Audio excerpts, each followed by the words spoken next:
আসসালামু আলাইকুম, কেমন আছেন সবাই? আশা করি সবাই ভালো আছেন। আপনি হয়তো ভাবছেন এইভাবে আমি কি খাচ্ছি। ভিডিওটা দেখতে থাকুন, বুঝতে পারবেন।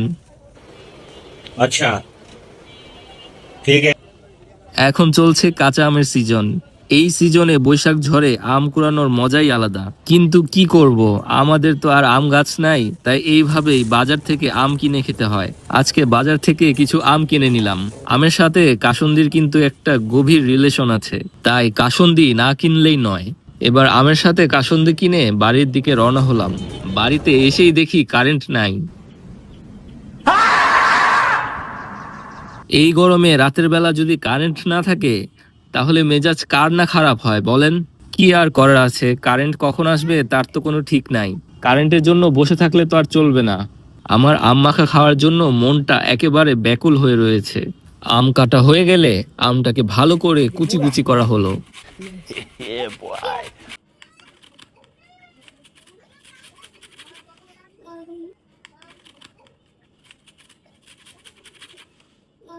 আমের যে সাইজ, দেখে মনে হচ্ছে এই আম দিয়ে আমার হবে না,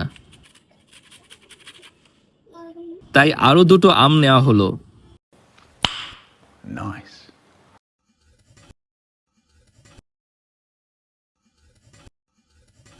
তারপর ভালো করে খোসা ছাড়িয়ে কুচি কুচি করা হলো। এখন যেহেতু কাঁচা আমের সিজন চলছে, আপনারাও হয়তো ইতিমধ্যে আম মাখা খেয়ে ফেলেছেন। আমিও কয়েকবার খেয়েছি, কিন্তু সেটা বাসায় এখনো খাওয়া হয়নি। তাই চিন্তা করলাম আজকে বাসায় আম মাখা তৈরি করলে কেমন হয়। তাই আজকে এই ছোট্ট একটি উদ্যোগ নিলাম। একটা মরিচ কুচি কুচি করে কেটে দেওয়া হলো। ঝাল আপনি আপনার মন মতো খেতে পারেন। আমি ঝাল কম খাই দেখে একটাই মরিচ দিলাম। তারপর দেওয়া হলো পরিমাণ মতো লবণ। এরপর বাজার থেকে কিনে আনা কাসুন্দি দেওয়া হলো। এই গরমের সিজনে আম মাখার কোনো জুড়িই নেই। তারপর মাখাতেই এটা থেকে খুব সুন্দর একটি ঘ্রাণ আসলো। কাঁচা আমের সেন্টটা নাকি খুবই ভালো লাগছিল। আসলে যারা কাঁচা আম পছন্দ করেন তারা নিশ্চয়ই এই সেন্টটা খুবই পছন্দ করেন। আপনারাও অবশ্যই ট্রাই করবেন।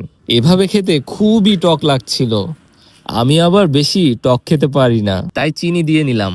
এরকম গুটি আমগুলো সাধারণত টকই হয়ে থাকে, তাই আপনারা যারা টক খেতে পারেন না, আমার মতো চিনি ইউজ করতে পারেন। আর তারপর আম মাখা যখন তৈরি হয়ে গেল, মুখে দিতেই টকে আমার শরীরটা একবারে ঝাঁকুনি দিয়ে উঠলো। এটা প্রথমবার মুখে দিতেই আমার শরীরটা কেন যেন এরকম করে, কিন্তু পরে খেতে খেতে আবার ঠিক হয়ে যায়। আপনাদেরও কি এরকম টক খেলে শরীর ঝাঁকুনি দেয়? টক হলেও মুখে দিতেই সেই স্বাদ লাগলো। যতই খাচ্ছিলাম ততই খেতে মন চাচ্ছিল। আপনারাও বাসায় অবশ্যই ট্রাই করবেন। আল্লাহ হাফেজ।